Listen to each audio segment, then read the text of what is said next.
Normalisation അപ്പോൾ നമുക്ക് university എക്സാമിന് ചോദിക്കാവുന്നൊരു ക്വസ്റ്റ്യനാണ് നോർമലൈസേഷൻ ചെയ്യാൻ വേണ്ടിയിട്ട്. നോർമലൈസേഷൻ എന്ന് പറയുമ്പോൾ 2-3 ടൈപ്പ് ഉണ്ട്. അതായത് set score normalisation, minimax normalisation, അതുപോലെ തന്നെ നോർമലൈസേഷൻ ബൈ ഡെസിമൽ സ്കെയിലിംഗ്.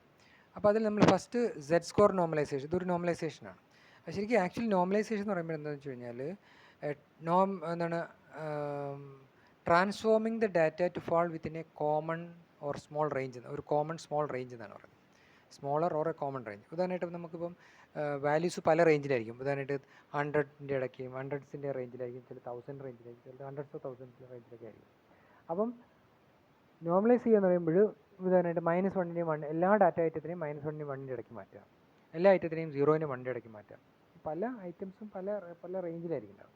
അപ്പോൾ നോർമലൈസ് ചെയ്യുക എന്ന് പറയുമ്പോൾ എല്ലാത്തിനെയും ഒരു കോമൺ റേഞ്ചിലേക്ക് കൊണ്ടുവരിക. കാരണം നമുക്ക് ഡാറ്റ സെറ്റിൽ പലതും പല യൂണിറ്റ് ആയിരിക്കും, പല റേഞ്ചിലായിരിക്കും. അപ്പോൾ എല്ലാത്തിനെയും കോമൺ റേഞ്ചിലേക്ക് മാറ്റുന്നതിനാണ് നമ്മൾ നോർമലൈസേഷൻ എന്ന് പറയുന്നത്. അപ്പോൾ പലപ്പോഴും ഡാറ്റ മൈനിങ് ആൽഗോരിതത്തിന് ഓപ്പറേറ്റ് ചെയ്യണമെങ്കിൽ അതിനെ നോർമലൈസ് ചെയ്യണം, അതായത് കോമൺ റേഞ്ചിലേക്ക് മാറ്റണം. അപ്പം നോർമലൈസേഷൻ എന്ന് പറഞ്ഞാൽ transforming the data to a smaller or a common range.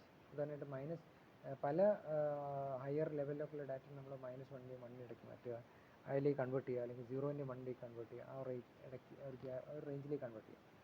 അപ്പോൾ അതിന് ഫോർമുല ഇതാണ്, സെറ്റ് സ്കോർ നോർമലൈസേഷൻ ഫോർമുല ഇതാണ്, VI dash = VI minus A bar divide by sigma A.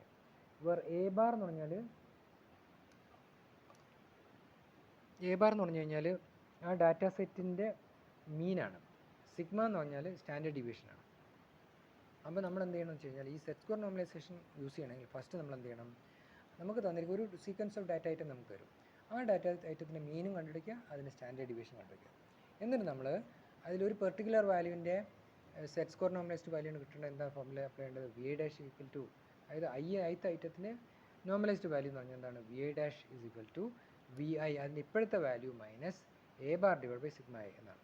അതായത് ഏതൊരു വാല്യൂവിനെയും നോർമലൈസ്ഡ് വാല്യൂ എങ്ങനെ കിട്ടുക, Z score normalised, that is എന്താണ് ചെയ്യണമെന്ന് വെച്ചാൽ അതിൻ്റെ കറണ്ട് വാല്യൂ, അതായത് VI മൈനസ് A ബാർ അതായത് mean divide by standard deviation എടുത്താൽ മതി.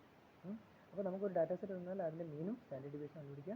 പിന്നെ അതിൻ്റെ ഓരോ ഐറ്റത്തിൻ്റെയും സെറ്റ് സ്കോർ നോർമലൈസ്ഡ് വാല്യൂ എന്ന് പറഞ്ഞാൽ എന്താണ്, VI അതിൻ്റെ current value minus A bar mean divide by sigma A എന്നെടുത്താൽ മതി. ഓക്കെ. അപ്പോൾ ഇവിടെ നിങ്ങളൊരു എക്സാമ്പിൾ എടുക്കുകയാണെങ്കിൽ ഇവിടെ നമ്മൾ സിമ്പിൾ കേസിൽ നമ്മൾ സപ്പോസ് ഒരു ഡാറ്റ സെറ്റിൻ്റെ മീനും സ്റ്റാൻഡേർഡ് ഡീവിയേഷൻ തന്നെന്ന് വിചാരിക്കുക. ഉദാഹരണമായിട്ട് 54,000 ആണ് മീന്, 16,000 ആണ് സ്റ്റാൻഡേർഡ് ഡീവിയേഷൻ തന്നിട്ടുണ്ട്, മീനും സ്റ്റാൻഡേർഡ് ഡീവിയേഷൻ. അപ്പോൾ സെറ്റ് ഓഫ് ഡാറ്റ ഐറ്റം തന്നിട്ടില്ല, അതിന് പകരം ആ ഡാറ്റ ഐറ്റത്തിൻ്റെ മീനും സ്റ്റാൻഡേർഡ് ഡീവിയേഷൻ തന്നിട്ടുണ്ട്. അങ്ങനെയാണെങ്കിൽ ഈ 73600 എന്ന വാല്യൂവിൻ്റെ നോർമലൈസ്ഡ് വാല്യൂ എന്താണ്, സെറ്റ് സ്കോർ നോർമലൈസ്ഡ് വാല്യൂ എന്താണ്? അപ്പോൾ എന്താ ചെയ്താൽ മതി, അതായത് സെറ്റ് അപ്പോൾ നമ്മൾ VI minus A bar divide by sigma A അല്ലേ. VI എന്താണ് 73600, A ബാർ എന്താണ് 54,006 അല്ലേ, പിന്നെ സിഗ്മ എ എന്താണ് സ്റ്റാൻഡേർഡ് ഡീവിയേഷൻ 16,000. അപ്പം ഈ ഫോർമുല അപ്ലൈ ചെയ്യുമ്പോൾ നമുക്ക് എന്നിട്ട് 1.225 നോക്കും. എന്ന് വെച്ചാൽ 73600ൻ്റെ നോർമലൈസ്ഡ് വാല്യൂ എത്രയാണ്, 1.225 എന്ന് വരും. അപ്പോൾ നമ്മളൊരു സ്മോളർ കോമൺ റേഞ്ചിലേക്ക് മാറ്റി. ഓക്കെ. ഇനി ഇതുപോലെ തന്നെ നമുക്ക് എന്താണ് എക്സാമ്പിൾസ് നോക്കാം ഒരു മിനിറ്റ്.